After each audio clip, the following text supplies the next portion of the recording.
เด็กน้อยจำนวนหนึ่งจำเป็นต้องได้รับการปีนปัวโดยด่วนและที่ดีจากแพทย์หมอ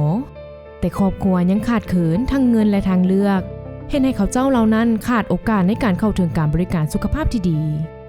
ในเวลาที่มืดมิดให้ทางออกแต่ยังมีแสงสว่างน้อยๆจากห้องหมอเพื่อนลาวแขวงหลวงพระบางซึ่งเป็นห้องหมอหนึ่งที่บริการปีนปัวคนเจ็บผู้ด้อยโอกาสปีอยู่แขวงภาคเหนือของลาว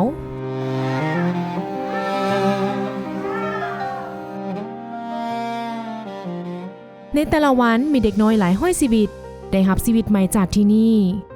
อย่างใดก็ตามห้องหมอบ่สามารถยืนอยู่ได้ด้วยลำพังยังต้องการแห้งช่วยเหลือจากทุกคนในสังคมเงินเพียงเล็กน้อยจากทานสามารถเปลี่ยนชีวิตของเด็กน้อยผู้ขาดเขินด้อยโอกาสได้มีรอยยิ้มและอนาคตที่สดใสเห็นได้ความสำคัญต่อภารกิจของห้องหมอเพื่อนลาวที่ช่วยสังคมโดยบ่ฮู้อิดเมื่อยดังนั้นตลอดหลายปีที่ผ่านมาบริษัทโตโยต้าลาวได้ให้ความสำคัญในการช่วยเหลือโดยผ่านกิจกรรมแลนเพื่อน้องล่าสุดบริษัทโตโยต้าลาวได้บริจาครถโตโยต้า1 คันเพื่อรับใช้ภารกิจบริการรับส่งผู้ป่วยผู้ที่บ่มีเงื่อนไขให้ได้เข้าถึงการบริการสุขภาพที่ดีจากแพทย์หมอด้วยเหตุผลนี้เองทางโตโยต้าลาวจึงได้มอบรถคันนี้ให้กับทางห้องหมอเพื่อนลาวเพื่อนำใช้ในเวียกงานประจำวันและการมอบรถในครั้งนี้พวกเราได้ช่วยเหลือสังคมและยืนเคียงข้างสังคมมื้อนี้ข้าพเจ้ารู้สึกภาคภูมิใจหลายที่ได้เป็นส่วนหนึ่งในการมอบยานพาหนะรถให้กับห้องหมอเพื่อนลาวเพื่อเด็กน้อยจุดประสงค์หลักของการมอบรถในครั้งนี้ก็เพื่อมอบโอกาสให้กับเด็กน้อยผู้ที่อยู่ห่างไกลศอกลีกเพื่อให้ห้องหมอมียานพาหนะเข้าไปเยี่ยมยามเด็กน้อยที่อยู่ห่างไกลศอกลีกและมีความต้องการในการช่วยเหลือทางด้านเรื่องสุขภาพการช่วยเหลือครั้งนี้เป็นการมอบโอกาสให้เด็กน้อยที่ขาดแคลนเรื่องสุขภาพเพื่อให้กระเจ้าได้มีโอกาสได้เติบใหญ่โดยรถคันใหม่นี้ทีมงานแพทย์เคลื่อนที่ของห้องหมอเพื่อนลาวสำหรับเด็กน้อยจะสามารถขยายขอบเขตการลงเยี่ยมยามถึงบ้านสามารถไปถึงบ้านที่ห่างไกลได้หลายขึ้นและตอบสนองต่อเด็กน้อยที่ต้องการความช่วยเหลือได้ไวขึ้นกว่าเก่าเพื่อรับประกันว่า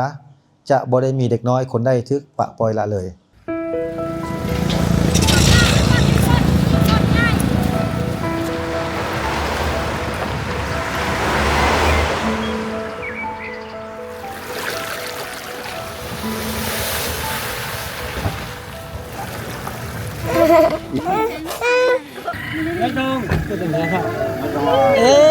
Yang saya kejar lah. Yang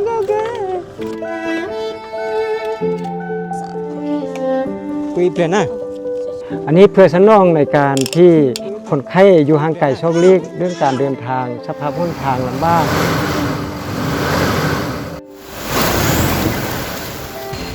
เรื่องเศรษฐกิจค่าใช้จ่ายในการที่มาห้องหมอบ่เพียงพอสิ่งนี้แม่นสิ่งที่พวกเราเห็นว่ามีความจำเป็นหลายบ๊ายบายนะ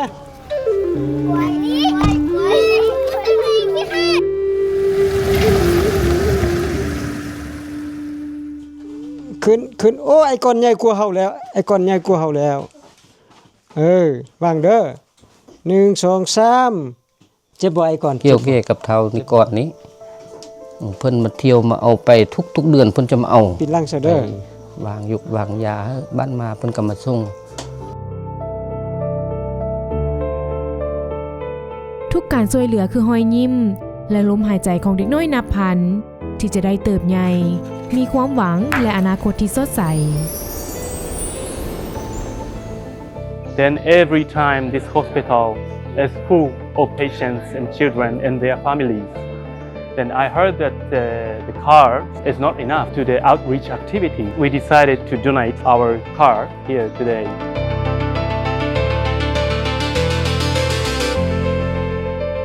And without your support, we cannot continue to save children's life. I really appreciate your support. Thank you very much. ก็ดีใจเนาะที่ทางบริษัทโตโยต้าเพิ่นก็สนับสนุนรถคันนึงให้พวกเราเพื่อจะได้มุ่งใช้ในการ